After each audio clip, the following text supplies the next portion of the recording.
biglaan at mabilisang pamamayat at paggaan ng timbang. Hindi sakit, kundi ito'y sintomas ng malubhang sakit.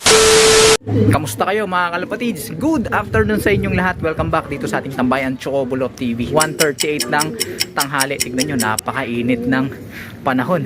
Ito yung pinaka malaking pagsubok na pagdadaanan ng ating mga ibon na nililipad natin ngayong summer. Kapag inabot sila ng ganito kainit na panahon sa pauwian, kapag malayuan na yung kanilang liparan, tiyak yari yung ating mga alaga. Kaya ito dapat ang ating paghahandaan. At speaking of paghahanda mga kalapatids, araw ng Huwebes ngayon, magsasampa tayo mamaya para sa training. Kung nung nakaraan ay nasa 115 kilometers air distance yung kanilang binagtas, siguradong mas mataas na ngayon mga kalapatids. Kaya ihahanda natin yung ating mga ibong pambato. At the same time, susubukan nating sagutin yung ilan sa mga katanungan ng ating mga kalapatids na nag-request at nag-message sa atin. And hopefully makatulong sa ating mga kalapatids yung ating mga pag-uusapan. Kaya ikaw na nanonood, kung hindi ka pa nakapag-subscribe, ano pang hinihintay mo? Mag-subscribe ka na, hit mo na notification bell para nang sa ganun updated ka sa ginagawa nating kwentuhan, nakapupulutan ng mga kaalaman. Simula nung umuwi sila nung nakaraan mula sa Heron at Tarlac, hindi natin sila pinaronda. Halos 2 araw din silang nakatenga dito sa loob ng ating Flyers Loft at nagpapahinga. And then kaninang umaga mga kalapatids, winarm up na natin yung ating mga alaga. Lalo na, ito yung 2 ibon natin na naririto. Si second class at si grizzle natin na pang summer. Lumipad na yan kaninang umaga, and then as usual, yung lagi natin ginagawa, patuka.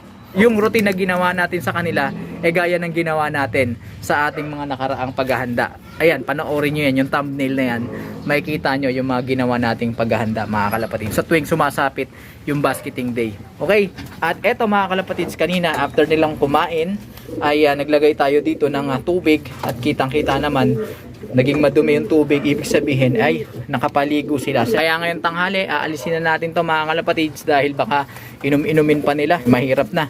At maging itong pinainom natin sa kanila kaninang umaga, alisin na rin natin to dahil naaarawan na to mga kalapatids at napakadelikado na naaarawan mga kanubi yung ating mga waterer or yung mga patubigan, yung mga drinker nila. Dahil kapag mainit ang sikat ng araw, favorable growth yan, magkakaroon ng lumot at dun sa lumot na yon, yun ang favorable habitat ng mga microorganisms, lalo ng mga bakterya, protozoa na maaaring makasama sa ating mga alaga. Kaya ayan, tinapon ko na mga kalapatids. Papalitan ko to ng plain water, masiguro kong hydrated yung ating mga alaga. Pagka sinampas sila mamaya and then bukas sa kanilang pauwian, hindi sila tutukod sa kahit saan para lang uminom. Yan na, bagong palit yung tubigan nila. At para hindi mainitan at maarawan, yan, nilagyan na natin ng harang. Tignan nyo mga kalapatids, napakainit talaga ng panahon, sakit sa ulo. Kaya yung mga kalapatids natin dyan na lumalabas, yung mga nagmumotor, yung mga nasa field yung trabaho, nako, magbaong kayo ng tubig at sumilong-silong din kayo paminsan-minsan. Huwag nyong sasagadin yung sarili nyo dahil di natin alam, baka mamaya bigla na lang kayong mahilo. Ingat-ingat tayo mga kalapatids. At maalala ko, congratulations at shout out na rin dun sa ating kalapatids na si Sir Paul Ryan ng Laguna. Ayan, yung ibon niya na inilipad ng mga nakaraan sa training nakauwi. Sana makatulong kay Sir yung mga binigay nating insight para ma-recover niya yung kanyang alaga, and then hopefully maisampa niya, maihabol niya sa darating na Saturday para sa linggong liparan. So good luck Sir Paul at shout out dun sa 3 Boys Loft ng Laguna. Okay, so dito muna tayo makitambay sa ating mga alaga sa ating Flyers Loft. Shout out na rin natin si Sir Mark Angelo Intia. Ayan, meron siyang katanungan sa atin na ano daw ba yung going light? Medyo natatawa ako kasi ang pagkakaintindi niya sa going light ay papunta sa liwanag. Iba tuloy na iisip ko. Kidding aside, ano nga ba itong going light mga kalapatids na kanubi? Itong going light ay yung biglaan at mabilisang pamamayat at paggaan ng timbang ng ating mga alagang ibon o kalapate. Kaya tinawag itong going light kasi gumagaan sila, mamayat at napakagaan. Ang going light ay hindi sakit mga kalapatids, kundi ito'y sintomas ng malubhang sakit. Kadalasan, ang going light ay dahil sa infections ng mga parasitic sa kanilang katawan. Usually, coccidiosis, salmonella, at kung ano-ano pa na mga parasite na nagdudulot ng sakit sa kanilang katawan. Magugulat na lang tayo na yung ibon natin ayaw nang kumain, walang ganang kumain, puro tubig lang. Tubig din yung dinudumi, nade-dehydrate yung ating mga alaga. Tapos gumagaan at namamayat. Kapag ka nag-going late na yung ating mga ibon, malamang meron ng malubhang karamdaman yan. Paano maiiwasan yung going late na yan o yung pagkakaroon ng mga karamdaman? Simple mga kalapatids, pataasin, patatagin yung immune system ng ating mga alaga. Yung kasing mga parasitic, bacteria, fungi, protozoan, nandyan yan sa loob ng kanilang katawan, nasa loob ng kanilang sistema yan mga kalapatids. Subalit, yung mga pathogens na yan hindi makaporma dahil merong sapat na immune system yung ating mga alaga. Pero kapag ka bumaba yung kanilang immune system, iyon, dun magkikicks in yung mga karamdaman, matatalo yung kanilang immune system ng mga parasitic na yon at magdudulot ng karamdaman. Ano naman bumababa yung immune system nila? Maraming factors mga kalapatids, gaya ng stress, yan, number 1 yan. Kapag ka masyadong stress yung ating mga ibon, bumababa yung kanilang immune system. Kahit tayo man bilang tao, kapag ka stress tayo, dyan mabilis tayong magkaroon ng sakit. Okay?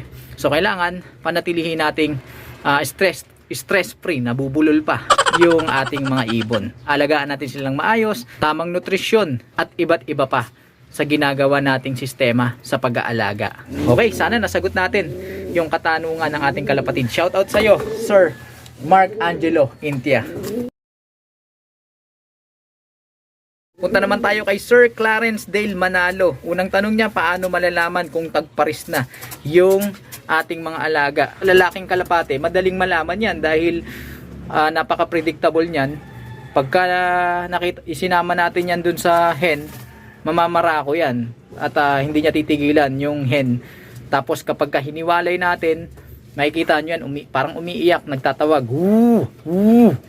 gumaganon, nagtatawag ng pares. Pagka gano'n ng ibon, tagparis na yan. Pagdating naman sa hen, nagre-response yan sa pamamarakong ginagawa ng kak or lalaking kalapate. Kadalasan yan, tumutungo-tungo yung ulo, nagnunod siya, okay? O kaya naman ay binubukan niya ng bahagya yung kanyang pakpak. Pinapalaki niya yung kanyang katawan sa pamamagitan ng pagpapatayo ng balahibo. Yun ang mga senyales na tagparis na rin yung alaga nating hen. Ito, papakita ko sa inyo. Subukan natin mga kalapats. Ilalagay ko yung pares nito. Tignan nyo yung magiging reaction. Makikita nyo kung ano yung aktuasyon ng babaeng hen at ng lalaking kalapate pag sila ay tagpares. Ito mga kalapatids, yung hen na sobrang tagpares na. Kasi nga, hinawalay natin sa kanya. At ito naman yung pares niya, nasabik na sabik din sa kanya. Ayan, tignan nyo, ito mga to, nakahiwalay yan sa mga pares nila. Kaya, tignan nyo, nakakita lang ng hen, nagbarakuhan na pati to. O, di ba? Ganyan ang ganyan ang lalaki na tagpares. Mamamarako. Tignan natin yung hen. Ito mga kalapatids. O. Yan. O, yan mo. Ayun. Marami kasing panggulo Ay nako, kunin ko muna tong mga to. Ito, nilagay ko muna dito yung mga barako, mga tagpares din kasi. Ito muna tayo mga kalapatids. Ayan. Okay? So, nag-iisang barako na lang yun nandito. Tagpares yan. Mamamarako yan. Samantala yung hen naman, ito, kunin natin. Tapos ilagay natin dito. Ayan. Ayan, tignan nyo. Ayan, tignan nyo yung pakpak. Tignan nyo yung pakpak. Parang binubukan niya ng bahagya. Bahagya lang, parang pinapalapad niya. Tapos tutungo-tungo yan mga kalapatid sa pamamarako ng ating kalapating lalaki. So ganyan, pagka ganyan na yung ating mga ibon, tagparis na yan. Pag hiniwalay nyo yan, either yung babae o lalaki, hindi nyo sila pinakita sa isa't isa, iiyak yan. Gaganon. So, ibig sabihin nun, nagtatawag ng pares. Okay? Ayan. Ayan mga kalapatid. So, tagpares na talaga. Kahit mayroong nanonood, wala silang hiya. Okay. So mga kalapatids, punta tayo doon sa isang katanungan ni Sir Clarence Dale Manalo pa rin. At nung isang kalapatids natin na ayaw magpakilala, anonymous. Tungkol ito sa paano daw tumagal sa liparan. Meron tayong mga ginawang video nito kung paano mapatagal sa liparan yung ating mga alaga. Balikan nyo na lang yung episode na yan, yung thumbnail na yan na ilalagay ko dyan.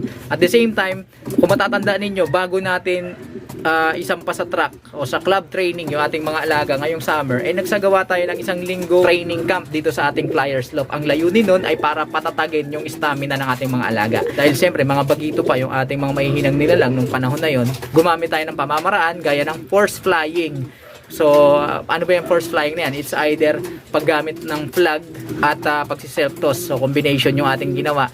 So, panoorin nyo yan mga kalapatids. Yung mga episodes na yan na ilalagay ko dyan. Ilalagay ko din yung mga link nyan sa ating description para mabalikan ninyo. So, yan yung ginawa nating pamamaraan para patatagin yung stamina ng ating mga alaga. Kasi hindi naman talaga tatagal sa rondahan, liparan, yung ating mga ibon. Kung mahina yung stamina, siyempre magdadapo yan. So, gradual yung pag-develop sa kanila.